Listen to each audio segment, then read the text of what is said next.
bem com vocês? Nós estamos aqui para, infelizmente, nossa última lição desse semestre, mas é muito bom saber que você nos acompanhou até aqui e hoje nós estamos aqui para comentar a lição de número 13, com esse tema muito importante que é sobre a ressurreição de Jesus e o legado que Jesus deixa para nós, os seus discípulos. Mas eu gostaria de, desde já, pedir para que você compartilhasse esse vídeo com os seus irmãos de igreja, com seus amigos, com jovens da sua igreja, porque, queridos, nós precisamos cumprir a nossa missão, seguir com esse legado que Cristo nos deixou e compartilhar, mesmo que seja nas redes sociais, é parte dessa missão. E se você ainda não se inscreveu aqui no nosso canal, não deixe de se inscrever, porque a gente sempre está aqui. E para a próxima lição, a gente vai continuar aqui também, pela graça do Senhor. E eu gostaria, então, de começar com vocês refletindo no fato de que Jesus ele veio cumprir uma missão fundamental e essa missão ela foi cumprida e o próprio Jesus disse isso ali em João 17, quando ele fala que ele revelou ao mundo a glória do Pai. E é muito interessante que Jesus ele agora ora para que os seus discípulos pudessem também revelar a sua glória diante do mundo.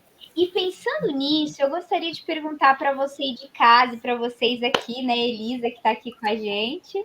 Seja muito bem-vinda. O Alisson, que está aqui também. Queridos, qual que é a importância da mensagem da ressurreição de Jesus para o cristianismo? Vamos pensar sobre isso. A gente fala tanto sobre, né, a morte de Jesus e tudo mais, mas será que, de fato, se a gente deixasse de falar sobre ressurreição, se a ressurreição não existisse, será que o cristianismo ainda teria relevância? O que vocês pensam sobre isso? Olha, Gabi, eu acho que tem toda importância, porque a ressurreição é Cristo vencendo o poder da morte. Então, ele tomando sobre si essa natureza vitoriosa da cruz e o papel dele como verdadeiro rei, né? Então, tem toda essa questão que traz essa importância da mensagem da ressurreição. Então, a gente vê um Deus que não só morreu, mas que ele ressuscitou. Então, ele realmente é Deus, ele tem esse poder, ele tem o poder da morte. Então, mostra que ele é criador, então ele coloca ele na vida e também remete à questão, né, da gente saber e de crer na ressurreição que a gente vai ter no fim dos tempos, né? Então, dos santos, enfim, depois dos... Mas, enfim.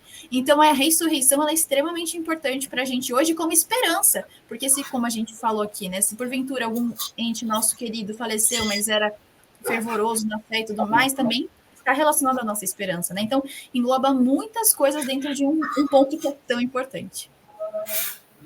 Sim, e o fato de que o líder desse movimento, ele realmente ressuscitou, isso deu um poder muito grande, porque imagina, se ele tivesse morrido, e a gente sabe que durante a história muitas pessoas deram a vida por ele, pela causa, e falando que ele havia ressuscitado. Então, eu acredito que o fato de Jesus ter vindo, ter sido uma revelação do caráter de Deus, ter mostrado o amor do Pai, ter vivido com ele, ensinado tantas coisas, e depois disso ainda ter ressuscitado e mostrado que essa é realmente a esperança que ele queria trazer para eles, que ele falou muitas vezes da ressurreição. No capítulo 11 de João, quando ele fala da ressurreição de Lázaro, que é o clímax assim, de todos os milagres de Jesus, foi a ressurreição de Lázaro. E ele falou, eu sou a ressurreição e a vida. Né? Quem crê em mim não morrerá eternamente. Então, a maior esperança para o cristão é a ressurreição. Agora, imagina, Jesus morre para sempre. Aqui, o centro das esperanças dele, aquele que veio para ser uma relação íntima, né? com a humanidade. Que nem está lá em Êxodo 25, verso 8, ou verso 11. Que Deus fala, e me faça um santuário para que eu habite no meio deles. Deus sempre busca ter essa relação pessoal estreita, profunda. E depois de tudo isso que ele veio, demonstrou aqui na Terra, e ele ainda mostra esse poder que, né, a Elisa falou, o poder da ressurreição. Então, que nada realmente pode impedir. Porque se ele tivesse sido preso para sempre pela sepultura, pouca esperança a gente teria. Muitos cristãos ainda já têm dificuldade de ter esperança da ressurreição de fato. Muitos creem, né, mas muitos são incrédulos. Seria ainda mais difícil crer nisso. Então, Jesus, como sendo Deus, ele é totalmente diferente de toda qualquer influência que já houve no mundo. Seja Maomé, seja Buda, Gandhi como um grande pensador e líder, assim, se me engano, um líder espiritual também. É diferente. Todos eles morreram e passaram. Aí vem outras ideologias, outras pessoas trazendo suas próprias ideias, buscando sempre trazer uma solução para os problemas do mundo, para os problemas da sociedade. Mas Cristo, ele abarca tudo, realmente, como a Elisa falou. E isso traz uma esperança muito grande. E é o que nós precisamos neste mundo de pecado. Gabi, tem até uma coisa que eu estava lembrando aqui, que eu vou marcar aqui para vocês. O Alisson falando sobre essa questão, sobre outros deuses e tudo mais, que não chega nessa questão de ser Deus mesmo, né? Outros deuses para as pessoas, mas para a gente. Recentemente, a gente postou no nosso YouTube aqui o Enjoy Talks com o pastor Vanderlei Dornelli sobre espiritualismo moderno. E lá a gente fala um pouquinho sobre esse tema. Então, se você que está aí do outro lado da telinha se interessar, acaba de assistir esse vídeo, lógico. Aí depois você vai ver aqui de lá e compartilha com seus amigos também, tá? Então, vou colocar aqui para vocês darem uma olhadinha. É bem legal, um assunto super atual e vai super de linha com o encontro com que o Alisson estava falando pra gente. Então, aproveita. Gente, eu acho isso muito interessante. Uma vez eu vi uma mensagem de um pastor pregando sobre a importância da ressurreição de Jesus. E ele disse, olha, nós não pregamos um Deus morto. O que os judeus mais temiam, usados pelo inimigo, não era que a mensagem de que Jesus foi crucificado alcançasse o mundo. Era que a mensagem de que aquele Jesus que foi morto agora vivia alcançasse o mundo. Porque aí seria evidente que ele de fato é Deus. Porque ele tem poder sobre a morte.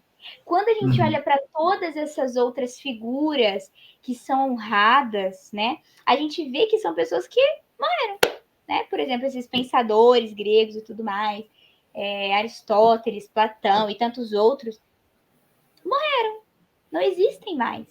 Mas há um Jesus, né? Como, por exemplo, outros deuses que eles consideram Buda, por exemplo, enfim, não está vivo, mas o cristianismo é a única religião em que, de fato, Deus, ele se faz homem, ele se coloca ali na condição das suas criaturas, ele morre e ele volta a viver. É algo assim impressionante, é algo que não existe em nenhuma outra crença. E realmente essa mensagem da ressurreição de Jesus, ela torna totalmente real no que nós cremos. Porque imagina, Jesus fez todas aquelas promessas, todos aqueles milagres, mas morreu e ficou por isso mesmo. Não. Foi exatamente porque ele ressuscitou que hoje nós temos ainda o conhecimento disso, né? E foi porque, de fato, isso é real, essa mensagem é real, que muitas pessoas deram a sua vida por isso. Não tem como a gente morrer por uma mentira. E a gente vê que muitos ao longo aí das eras, eles estavam dispostos a entregar tudo, porque eles acreditavam que essa mensagem era real. Então, Jesus, ele ainda tem comissionado discípulos, melhor dizendo, para levar essa mensagem de que ele vive. E essa é a maior evidência de que ele é Deus. E quando nós olhamos, por exemplo, ali para Tomé, né? Jesus ressuscitou, e aí isso chegou a Tomé, mas ele disse, não, eu preciso ver, né? E como hoje nós demonstramos incredulidade como Tomé. E dentro disso, eu queria que vocês também falassem como que a gente pode ter fé mesmo sem ver? Porque a gente não estava lá naquele momento, a gente não viveu nos dias que Jesus estava pessoalmente nessa terra. Então, de que forma a gente tem demonstrado essa incredulidade e como podemos ter mais fé, né? Uma fé de fato inabalável. Olha, Gabi, pensando nessa questão, logo me vem em mente, primeiro, que isso acontece porque está na nossa natureza com que isso aconteça, mas não tem que ser sempre assim. Então, acho que é um primeiro ponto, para a gente saber que a gente é gente como a gente, né? Mas a gente tem uma forma para lidar com isso, né? Que é pedindo para que Deus ele possa estar no nosso coração, colocando essa fé em nós, né? Desejo dele poder fazer com que a gente veja ele, né? De maneira pessoal, que a gente entenda todas as coisas. E aí, dentro da questão, né? Como que a gente pode mostrar essa incredulidade muitas vezes é não confiando nas promessas de Deus, eu acho, de uma forma prática, assim. A gente tem o que falar na palavra, mas fala assim, mas será mesmo, sabe? Quem nunca? Então, assim, eu acho que nesse sentido é muito delicado, é muito importante avaliar e se questionar, né? Se a gente está indo por esse lado ou não. E se a gente estiver, como a gente pode ter essa fé mesmo sem ver? Como eu falei, estando em comunhão, em contato pessoal com Deus. Porque eu acho que não sei qual de vocês dois falaram no começo, mas eu acho que foi o Alisson. Mas sobre a questão da importância da gente ter um relacionamento com Deus de forma pessoal, porque aí sim a gente vai ter a revelação dele para a gente, vai dar poder e força para a gente agir perante essas questões, né? Como a gente conversou, a gente não precisa ser sempre assim. Na verdade, o chamado de Deus é para que a gente tenha uma renovação da mente, uma renovação do espírito, e tudo isso pode ser uma realidade para a gente hoje. Então, inclusive, gente, fica a dica para você assistir o congresso desse ano, Cristo Justiça Nossa, tem super a ver com esse tema, parece que não, mas confia que tem. E aí depois você dá uma olhadinha aqui no nosso canal do YouTube. E o ponto de acreditar num mundo que está cada vez mais cético, tem sido exaltada a ciência, que a ciência, Deus criou a ciência, certo? Porém, tem sido exaltado uma ciência que não crê no Criador e faz com que as pessoas fiquem mais presas no racional. E racionalmente falando, nós podemos ter muita brecha para incredulidade para essas coisas. Gente, um mar abrir no meio e passar um monte de gente ali. Não faz nem sentido isso aí. O morto viver. Milhares de pessoas morrem hoje. Como é que isso acontece, entende? Então, Satanás tem trabalhado bastante nisso, né? E colocado essas coisas mirabolantes nos filmes e séries como sendo ficção. Certo? Então, as pessoas ficam acostumadas, isso é tudo de mentirinha, né? As crianças são educadas desde criança, né? Tendo essa mentalidade, é tudo mentirinha, não existe, tudo que sai do normal, tudo que sai daquilo que é comum, é tratado como sendo ficção. E fica muito difícil a gente pegar uma Bíblia que tem tantas coisas extraordinárias acontecendo e tomar isso para a nossa vida prática. Fica muito difícil. Então, assim, é por isso que a gente tem que ter a nossa própria experiência com Deus, baseado, como a Elisa falou, nas promessas de Deus, na palavra.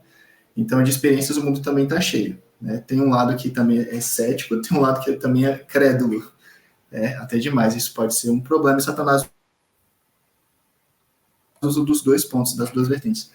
Então, eu creio que a experiência com Deus, baseado nas promessas dele, aquilo que está escrito, o que o Senhor diz lá no livro de, se não me engano, Malaquias, capítulo 4, provai e vede. Me provem. Então, Deus quer que a gente prove ele de acordo com aquilo que ele já falou, com aquilo que ele deu na sua palavra. Jesus, no deserto da tentação, ele suportou todas as tentações de Satanás que Satanás sempre buscava colocar a semente da incredulidade na mente de Jesus. Se você é o Filho de Deus, se isso, se aquilo. Então, Jesus sabia quem ele era. Por que ele sabia quem ele era? Porque ele tinha uma relação pessoal com o Criador. Ele orava a Deus, mesmo ele sendo Deus, mas ele era também humano. Ele tinha essa necessidade como nós temos e nós muitas vezes não percebemos. E assim, ele tinha um conhecimento da palavra. Então ele sabia provar a Deus pela palavra. Então isso fazia com que ele não fosse um crédulo, mas crente. Ele sabia naquilo que ele acreditava. E Tomé, ele... Assim, eu acho interessante que até no final, quando Jesus... Não sei se foi, não é mencionado Tomé ali, mas eu, se não me engano, não sei se é em Marcos ou é em João que fala, mas Jesus, ele mostra para vários discípulos, mais de 100, mais de 500, se não me engano, e fala ali, muitos creram e outros, porém, duvidaram. Um ponto que eu vejo que Deus combate a incredulidade, esse ponto vai ter a dúvida, que Jesus, pelo seu exemplo, mostrou, pegar a palavra de Deus e abrir e explanar o que está escrito ali, porque é mais do que simplesmente argumentos teológicos, é a influência do Espírito Santo, e o coração está disposto a ouvir essa mensagem. Então, assim, no mundo de incrédulos que nós estamos, eu acredito que a única forma de realmente vencer a incredulidade é nós buscarmos crer, pelo menos. Mas eu nem creio, não acredito que está escrito aqui, eu, sei lá, vou abrir aqui e começar a ler, mas é esse o processo mesmo. Você comece a ler, comece a estudar, e Deus vai começar a se revelar, porque é o Espírito Santo. E a gente vê tantos casos de pessoas que tiveram a vida totalmente, completamente transformada por conta, de um livro, sabe? Que a gente vê que não é um livro normal, não é um livro simplesmente papel e tinta. Tem um poder sobrenatural. E é por isso que Deus fala, me prove, né? Argumente comigo. E ele vai se revelar, certo? Ele se revelou a Tomé, o incrédulo, né? Ele só falou, só acredite se eu ver e tocar. E assim, não seria o ideal, porque muitos cristãos, a maior parte da cristandade no mundo não viu Jesus. Mas ele ainda condescendeu com isso e falou, tá aqui. Então, aqueles que realmente quiserem buscar, mesmo que seja num ambiente totalmente cético, né, do mundo que nós estamos, se falarem realmente com sinceridade de coração, Senhor, eu quero que o Senhor se revele para mim, eu estou aqui com a tua palavra, estou seguindo as instruções que o Senhor deu para que eu consiga te encontrar, então se revele a mim, que eu estou esperando. E Deus, ele sempre vai atender, se a pessoa realmente tem um coração sincero e busca fazer tudo de acordo com as promessas dele. Exatamente. Eu acho que vocês já devem ter ouvido, né? Lido, quando a irmã diz assim. E muitos lá fora, eles falam do que é mentira como se fosse verdade. E nós aqui dentro da igreja, nós falamos do que é verdade como se fosse mentira. Nós não temos convicção do que nós cremos. E é por isso que muito facilmente a nossa identidade é abalada. Porque a gente chega na universidade, por exemplo, onde os professores, que são doutores, mestres, falam o contrário da Bíblia, e a gente não tem voz e nem coragem para defender as razões da nossa fé, porque nós não estamos bem alicerçados.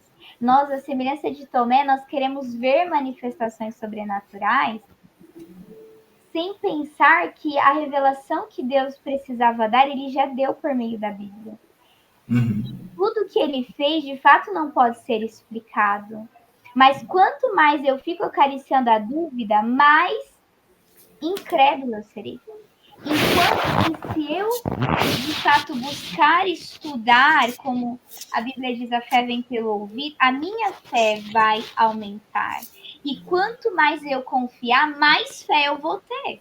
Então, Deus, ele não tira a possibilidade da dúvida. Ele nos fez seres racionais, porque ele quer sim que a gente tenha essas perguntas, ele quer que a gente vá atrás das respostas, mas de uma coisa é certa, nós precisamos do Espírito Santo. Porque sem o Espírito Santo, eu vou buscar por mim mesma, eu vou querer entender pela minha mente carnal, e isso é impossível, porque as coisas espirituais só se discernem espiritualmente.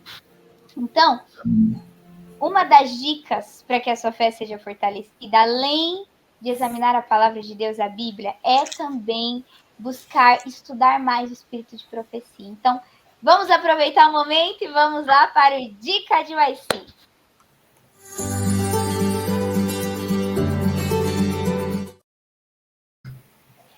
Gente, eu confesso que eu fiquei pensando, o que indicar, né? Qual livro falaria melhor sobre esse tema depois da Bíblia? E eu pensei naquele livrinho de bolso que se chama Foi por Você. Eu não tô com ele aqui agora, mas é um livro muito excelente que resume ali os últimos eventos da vida de Jesus. Então pesquise sobre esse livro. É um livro que rapidamente você pode ler.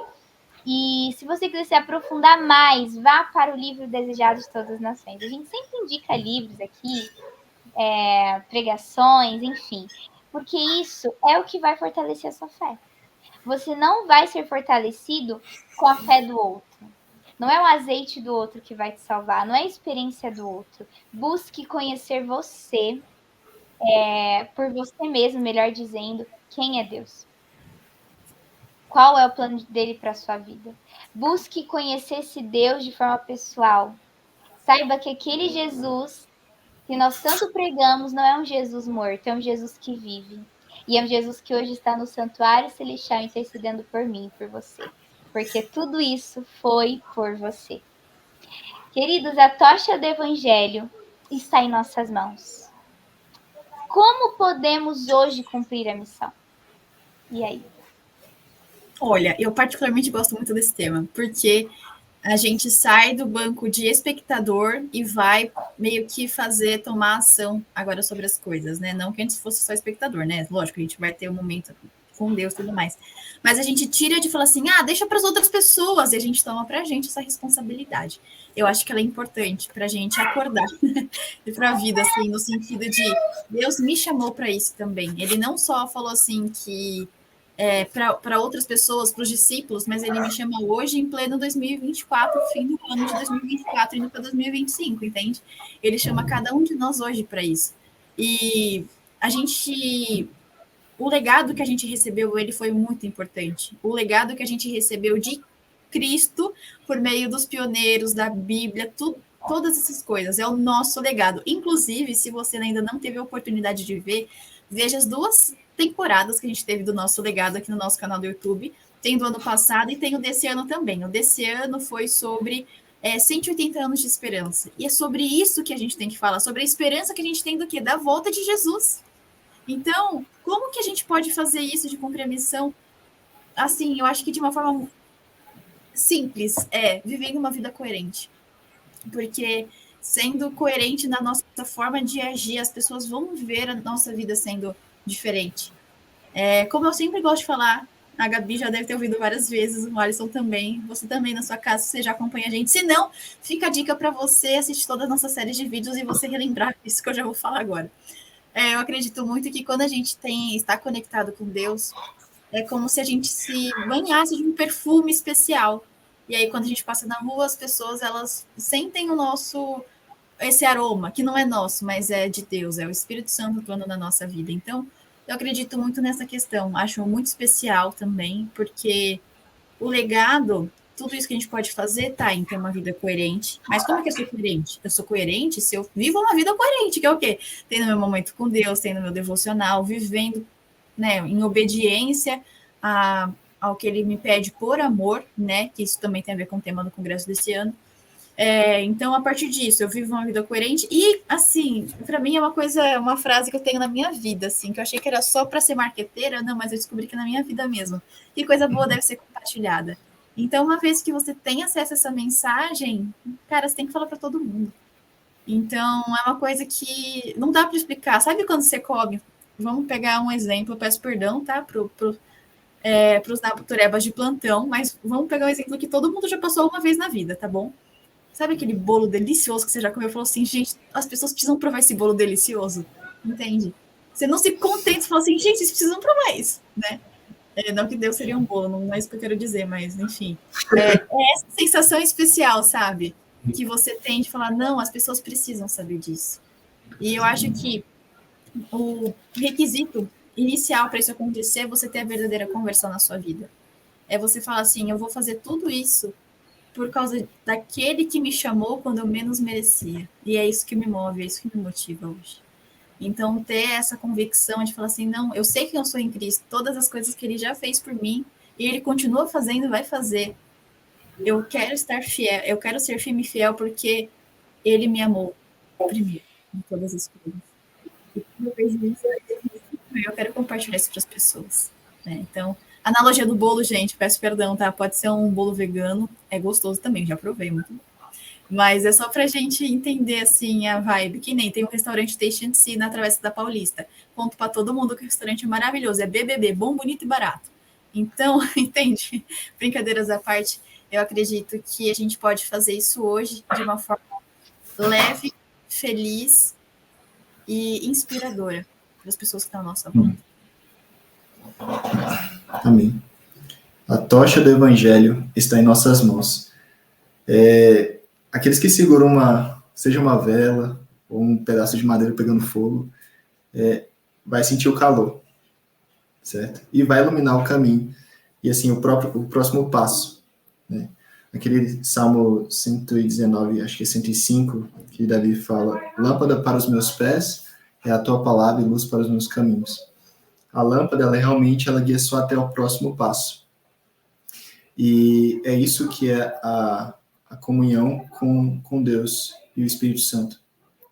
Comunhão com Cristo. Quando nós carregamos essa tocha, como realmente devemos carregar a comissão de Jesus, os nossos passos, eles vão, cada vez que a gente caminha, vão sendo iluminados. E o caminho vai se abrindo. Não lá na frente, como essas lanternas gigantescas que a gente tem hoje, né? Tipo um laser que ilumina lá na cara do vizinho. Mas aqui, pertinho. E é realmente isso que a gente precisa. Isso ensina também a confiança em Deus. E nesse caminhar com essa tocha, com essa luz, isso vai nos dando o caminho para a gente alcançar outras pessoas. Do nada, você vê assim, no meio da escuridão, uma pessoa que está ali no escuro. E você fala, você quer um pouquinho aqui dessa luz? Compartilha a tocha com ela. Ela pega e começa a andar a sua caminhada cristã também. Então é como a Elisa falou, esse bolo maravilhoso aí, você quer que outra pessoa tenha. Se você está na escuridão, você vê quão preciosa é a luz, onde que se você não tiver ela, você certamente vai tropeçar, vai meter o pé num buraco, vai cair nos espinhos, na cerca de arame farpado, vai ter algum bicho lá, um caminho de formigas, é que eu moro na roça, tá, gente? Então eu tô citando os exemplos aí do mato. Mas você vai querer compartilhar essa proteção, esse auxílio para outras pessoas também. O que a gente vê muito quando existem desastres naturais, a solidariedade de muitas pessoas, porque sentem a mesma dor e estão ali para auxiliar, certo? Tem pessoas que são indiferentes porque estão em lugares distantes, não estão vendo toda aquela destruição, mas aqueles que estão no meio do problema, veem a necessidade do outro, se tornam mais simpáticas, né? Então, assim, se nós entendemos a nossa real necessidade deste evangelho, nós vamos querer que outras pessoas também tenham, porque a gente sabe que todos nós temos essa necessidade da felicidade, da luz em Cristo, e nós não seremos egoístas, certo? Então, se nós não temos a vontade de compartilhar, é porque nós ainda não recebemos como nós deveríamos. Talvez a gente tenha recebido só uma utopia ou algo superficial que a gente pensa que mas se pelos frutos se conhece. Então, estamos dando os frutos correspondentes com aquilo que nós professamos. Se nós não estamos dando esse fruto, é porque realmente nós ainda não apreciamos. Então, é isso. Eu acredito que o testemunho, ele precisa ser realmente vivido para ter esse impacto tão forte. E Jesus, ele tem um texto aqui que eu achei bem interessante, que Jesus ensinou os discípulos como é que eles deveriam lidar, acho que é no finalzinho de Lucas. Apesar de Jesus apareceu para os discípulos, e aí ele foi lá, eles não acreditavam, de tão admirados que estavam, de ver Jesus ressuscitado ali no meio deles. E aí Jesus, ainda por conta da credibilidade, toquem aqui, ainda estavam pasmos. Vocês têm alguma coisa para comer? Porque não sou espírito, porque espírito não come nada, né? Que é a ideia grega que eles tinham, foram influenciados, infelizmente.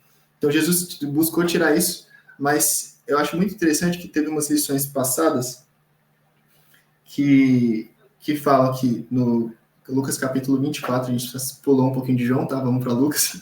Lucas capítulo 24, depois que Jesus come o mel e o peixe, ele fala: são essas as palavras que eu vos falei estando ainda convosco. Importava se cumprisse tudo o que de mim está escrito na lei de Moisés, nos profetas e nos salmos, ou seja, na Bíblia, que eles tinham, né? Então lhes abriu o entendimento para compreenderem as Escrituras. E no comentário desse verso eu achei muito interessante, até anotei na minha Bíblia aqui, e que diz o seguinte: Jesus não se contentou em mostrar apenas evidências físicas e palpáveis que provavam sua ressurreição. Então podia ter ficado só na experiência sensorial, mas direcionou a mente dos discípulos à palavra de Deus, aos textos que dele testificavam, firmou a fé deles em um sólido fundamento.